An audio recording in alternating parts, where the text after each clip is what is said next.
What's going on, y'all? Today in this video, we're going to focus on the 4 lines of defense. So your first line of defense is your feet. Now, the feet can do a lot of things for you. They can get you in and out of range, but defensively, they get you out of danger. If you're not close enough to get touched, there's no way they can land a shot on you. Now, you can take steps back with your feet to get out of range. You can take a step left or right to get out of range. You can pivot out to get out of range. You have different options in regards to using your feet. Remember, if you're not close enough to get hit, no way they can land a shot on you.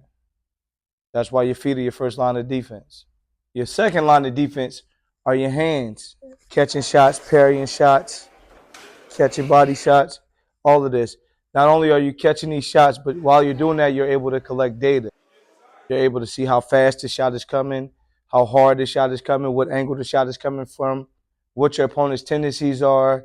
You're able to collect data with your hands. Catch shots, catch shots, catch shots, parry shots. Once you have that information, you can move on to your third line of defense, which is your head movement, a movement at your waist. The reason being, some people like to say that head movement is the second line of defense, but again, there's no reason to start moving your head to get out of the way of a shot if you don't even know where it's coming from or where it's going to. That's why the second line is so important. You're allowed to collect data with the second line of defense. Once you got that data collected, you know how fast the shot is coming, how hard it's coming, what angle it's coming from, then you're able to time it and get out the way of it.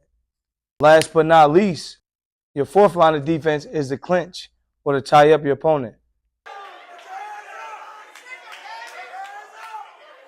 Now you want to use the clinch only in certain scenarios.